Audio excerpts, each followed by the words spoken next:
राधे राधे दोस्तों। आज की कहानी है हाथी और 6 अंधे व्यक्ति। बहुत समय पहले की बात है। किसी गांव में 6 अंधे आदमी रहते थे। वे बड़ी खुशी के साथ आपस में मिलजुल रहते थे। एक दिन गांव वालों ने उन्हें बताया, अरे आज गांव में हाथी आया है। उन्होंने आज तक बस हाथियों के बारे में सुना था, पर कभी छूकर महसूस नहीं किया था। उन्होंने निश्चय किया, भले ही हम हाथी को देख नहीं सकते, पर आज हम सब चलकर उसे महसूस तो कर सकते हैं ना। और फिर वो सब उस जगह की तरफ बढ़ चले जहां हाथी आया हुआ था।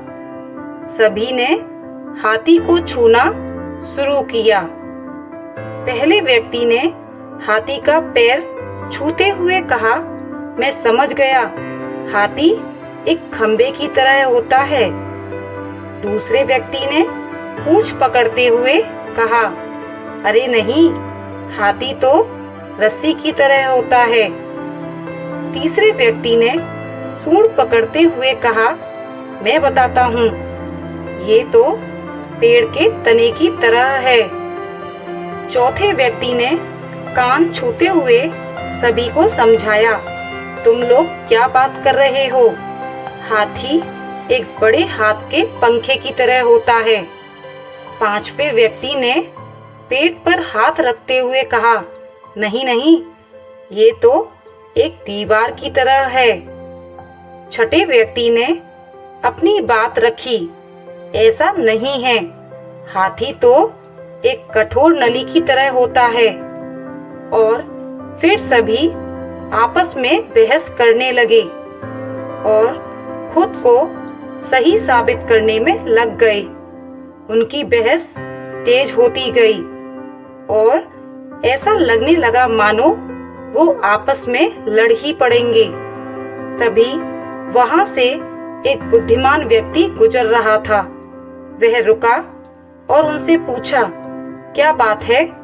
तुम सब आपस में झगड़ क्यों रहे हो? उन्होंने उत्तर दिया, झगड़े के कारण हम यह नहीं तय कर पा रहे हैं कि आखिर हाथी दिखता कैसा है। और फिर बारी बारी से उन्होंने अपनी बात उस व्यक्ति को समझाई। बुद्धिमान व्यक्ति ने सभी की बात शांति से सुनी और बोला, तुम सब अपनी अपनी जगह सही हो। तुम्हारे वर्णन में अंतर इसलिए है क्योंकि तुम सब ने हाथी के अलग अलग भाग छुए हैं, पर देखा जाए तो तुम लोगों ने जो कुछ भी बताया वो सभी बातें हाथी के वर्णन के लिए सही बैठती हैं। सभी ने एक साथ उत्तर दिया, अच्छा ऐसा है। उसके बाद कोई विवाद नहीं हुआ और सभी खुश हो गए कि वो सभी सच कह रहे थे। सीख। दोस्तों, कई बार ऐसा होता है कि हम अपनी बात को लेकर अड़ जाते हैं कि हम ही सही हैं और बाकी सब गलत हैं। लेकिन ये संभव है कि हमें सिक्के का एक ही पहलू दिख रहा हो और उसके अलावा भी कुछ ऐसे तथ्य हों जो सही हों। इसलिए हमें अपनी बात तो रखनी चाहिए, पर दूसरों की बात भी सब्र से सुननी चाहिए और कभी भी बेकार की बहस में नहीं पड़ना चाहिए। वेदों में भी कहा गया है कि एक सत्य को कई तरीके से बताया जा सकता है।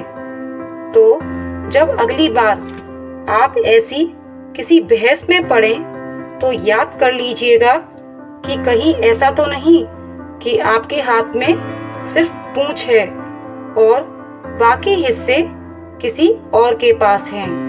दोस्तों, ये थी आज की कहानी। कहानी कैसी लगी कमेंट करके जरूर बताएं।